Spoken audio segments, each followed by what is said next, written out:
Ang kaibahan ng mangkukulam sa mangbabarang ay ang paggamit ng insekto at mga bagay-bagay sa kanilang magiging biktima. Ngunit ano nga ba ang kulam? Saan nga ba ito ay nagmula? Ang mangkukulam o bruha o bruho sa salita na Kastila. Samantalang sa salitang Ingles naman, sila ay tinatawag na ang witches at wizard. Ito ay mga taong may kakayahan na mag-atang o maglagay ng masamang sumpa sa isang tao. Maaari rin sila na tawagin na ang mga manggagaway. Itim ang ginagamit nila na mahika. Ang kaibahan naman ng mambabarang sa mangkukulam ay ang paggamit ng mga insekto ng mambabarang na matapos ang orasyon o ritual na kanilang sinasambi. Ang mga insekto ay papasok sa katawan ng kanilang mga biktima. Sa oras na utusan ito ng mambabarang, gamit pa rin ang itim na kapangyarihan at orasyon. Ang mga insekto naman ay dahan-dahan na magsisilabasan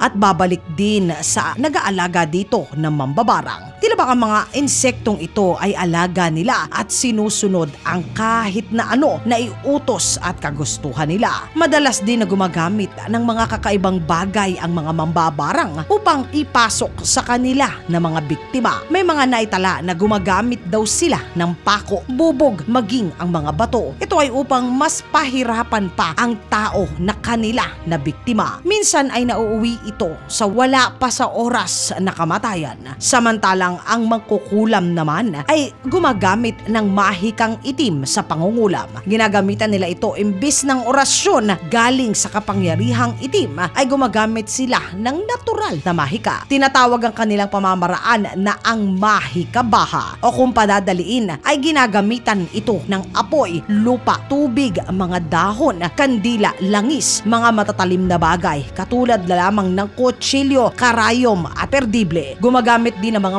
mangkukulam ng mga potion o mga langis na may sumpa na maaaring ihalo sa pagkain at inumin upang maisakatuparan ang kanilang ninanais. Ito ay sa kanila na napili o pinapatrabaho na biktima. Ang matindi sa kulam ay maitim ang intensyon ng gumagawa nito kasi hoda na masaktan ang biktima basta hindi maganda ang layunin ng mangkukulam sa kanila. Kasama sa mga bagay na ginagamit sa kulam ay ang manika. Isa sa mga sinasabing kapangyarihan ng mangkukulam ay ang paglalagay ng sumpa. Kaya naman paminsan ay hinahanapan ng mangkukulam ang tao na gustong magpagawa ng gamit ng kanyang biktima. Samantalang ang sumpa ay pangako na itinatali ng mangkukulam sa kanyang biktima upang ito ay pasakitan. Ito ay ang nag-uugnay sa mangkukulam at sa kanya na biktima. Kaya naman sa tuwing gagamutin ng mga albularyo ay nalalaman nito kung sino ang gumawa ng kulam. Ito ay dahil sa koneksyon na ginawa ng mangkukulam sa kanyang pangako. Natutuparin naman ang nais ng nagpapakulam o ang nagpapatrabaho. Ang mga albularyo naman, mga katinagalog ko, ay pareho din ng mangkukulam. Ngunit ang malaking kaibahan nilang dalawa ay inilalaan ng albularyo ang kaalaman nila na parehong-pareho din sa kung ano ang kaalaman ng mangkukulam. Ito ay upang ang taong pinapatrabaho o kinukulam ay kanila na matulungan.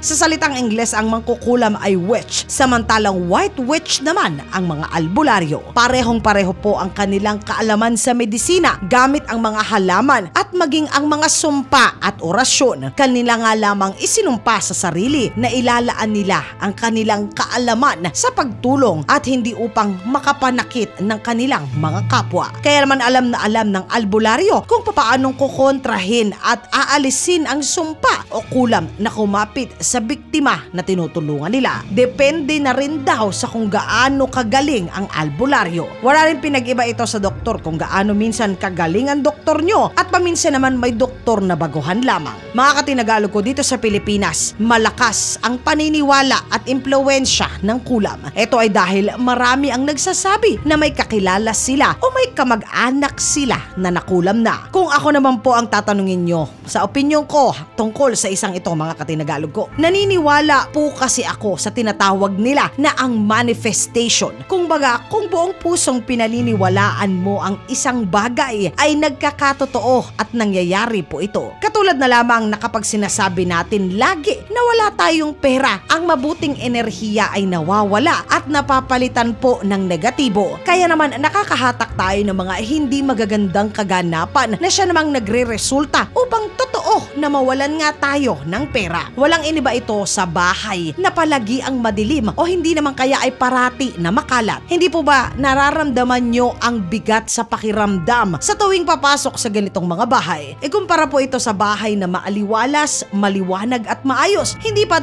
gumagaan din ang ating pakiramdam. Ganon din po ang tingin ko sa kulam. Ito ay ang negatibong enerhiya na ipinakakapit sa ibang tao na kinaiinisan mo. Kaya naman hindi lang ang kinukulam ang napaapektuhan mismo ng galit at puot na nararamdaman sa kapwa. Ito rin ay ang kumakain at sumisira na parang isang anay sa isang tao. Kaya imbis na makaisip ng maganda at makausad na sa buhay, nananatili itong alipin ng kanilang galit at puot na siya namang nag-iimbita ng mga hindi magandang enerhiya at kaganapan at kabigatan sa buhay. Kaya ang masasabi ko lang po, hindi po ako nakakita pa ng binabarang o kinukulam na may lumalabas na kung ano-ano. Pero may mga nagsabi na po na nangyari sa kanila to at inuulit ko, hindi pa po ako nakakakita. Kaya naman ang masasabi ko lang, naniniwala lamang po ako sa masama at mabuting enerhiya dahil ito ay paulit-ulit na